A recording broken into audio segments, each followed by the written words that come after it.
Hello అండి, నేను doctor Kranti, gynaec laparoscopy surgeon and obstetrician. ఈరోజు ఒక కేసు గురించి మీతో డిస్కస్ చేస్తాను. ఈరోజు ఒక pregnant lady 4th month first చెకప్కి వచ్చారు.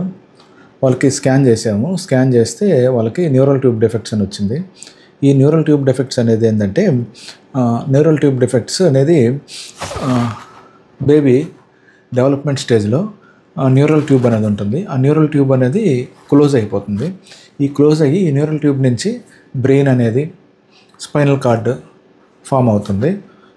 ఈ న్యూరల్ ట్యూబ్ ఎప్పుడైతే క్లోజ్ కాదో అప్పుడు బ్రెయిన్ ఫార్మేషన్లో కానీ స్పైనల్ కార్డ్ ఫార్మేషన్లో ఇబ్బందులు మొదలవుతాయి. దీన్నే న్యూరల్ ట్యూబ్ డిఫెక్ట్స్ అంటారు. ఈ న్యూరల్ ట్యూబ్ డిఫెక్ట్స్ ఎందువల్ల వస్తుంది?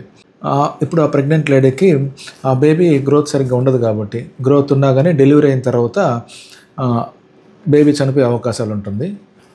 కొన్ని డిఫెక్ట్స్ అనేది సర్జరీ చేసిన బేబీ డెలివరీ అయిన తర్వాత సర్జరీస్ చేసుకోవచ్చు.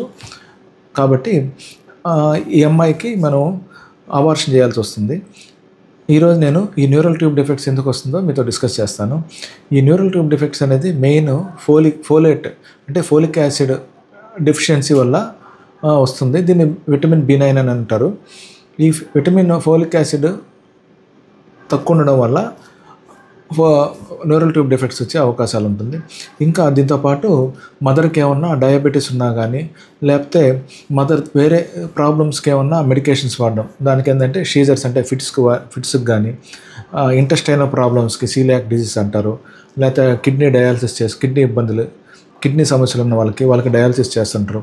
అట్లాంటి వాళ్ళకి కానీ, కొంతమందికి లావు తగ్గేదానికి గ్యాస్ట్రిక్ బైపాస్ సర్జరీస్ చేస్తారు, వాళ్ళకి వచ్చే అవకాశాలు, లేదా ఇరిటబుల్ బౌల్ డిసీజ్ అంటారు.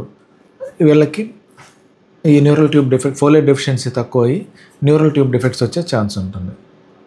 దీనికి న్యూరల్ ట్యూబ్ డిఫెక్ట్స్ రాకుండా ఉండేదానికి మనం ఏమైనా చేయొచ్చా? ఈ న్యూరల్ ట్యూబ్ డిఫెక్ట్స్ రాకుండా ఉండేదానికి మనము ఫోలిక్ యాసిడ్ డెఫిషియన్సీ లేకుండా చూసుకోవాలి. ఈ ఫోలిక్ యాసిడ్ డెఫిషియన్సీ ఎప్పుడు ఉండదు? మనకు ఎప్పుడన్నా కానీ ప్రెగ్నెన్సీ ప్లాన్ చేసే కపుల్స్ ఈ ఫోలిక్ యాసిడ్ రెగ్యులర్ డైలీ ఒక tablet 400 micrograms or 0.4 milligrams tablet రోజుకు ఒకటి వేసుకోవడం మంచిది. ఇది ఎప్పటి వరకు వేసుకోవాలి? ఈ ట్యాబ్లెట్ ప్రెగ్నెన్సీ ప్లాన్ చేసినప్పటి నుంచి ప్రెగ్నెన్సీ 12 వీక్స్ అంటే 3rd మంత్ కంప్లీట్ అయ్యేంత వరకు వేసుకోవాలి. ఇంతకుముందు రిస్క్ ఫ్యాక్టర్స్ అంటే న్యూరల్ ట్యూబ్ డిఫెక్ట్స్ ఆల్రెడీ ప్రెగ్నెన్సీలో వచ్చిందనుకోండి, అంటే ఫస్ట్ ప్రెగ్నెన్సీలో న్యూరల్ ట్యూబ్ డిఫెక్ట్స్ ఉన్నా కానీ, అట్లాంటి వాళ్ళకి మనం హై డోస్ ఫోలిక్ యాసిడ్ ఇస్తాం. అంటే డైలీ 5 మిల్లీగ్రామ్స్ ఇస్తాం అన్నమాట. వాళ్ళకి డైలీ 5 మిల్లీగ్రామ్స్ అంటే కన్సీవ్ అయినప్పటి నుంచి డైలీ 5 మిల్లీగ్రామ్స్ ఎప్పటి వరకు? 3 మంత్స్ కంప్లీట్ అయ్యేంత వరకు. హై రిస్క్ ఉందని ఎలా తెలుస్తుంది? ఈ హై రిస్క్ అనేది ఎలా తెలుస్తుంది అంటే, ఇంతకుముందు చెప్పినట్టు ప్రీవియస్ ప్రెగ్నెన్సీలో న్యూరల్ ట్యూబ్ డిఫెక్ట్స్ ఉన్నా కానీ, లేదా family history either husband side కానీ వైఫ్ సైడ్ వాళ్ళు కానీ ఎవరికన్నా న్యూరల్ ట్యూబ్ డిఫెక్ట్స్ ఉన్నా కానీ అది కూడా హై రిస్క్ కింద పరిగణిస్తాము.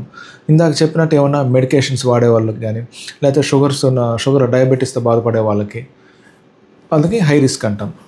ఫోలిక్ యాసిడ్ ట్యాబ్లెట్స్తో పాటు ఫోలిక్ యాసిడ్ రిచ్ ఫుడ్ తీసుకోవడం కూడా మంచిది. కాబట్టి ప్రెగ్నెన్సీ ప్లాన్ చేసుకునే వాళ్ళు ఒకవేళ డేట్స్ కానీ స్కిప్ అయితే వెంటనే మీ గైనకాలజిస్ట్ దగ్గరికి వెళ్ళి యాంటీనేటల్ చెకప్ స్టార్ట్ చేసుకోండి.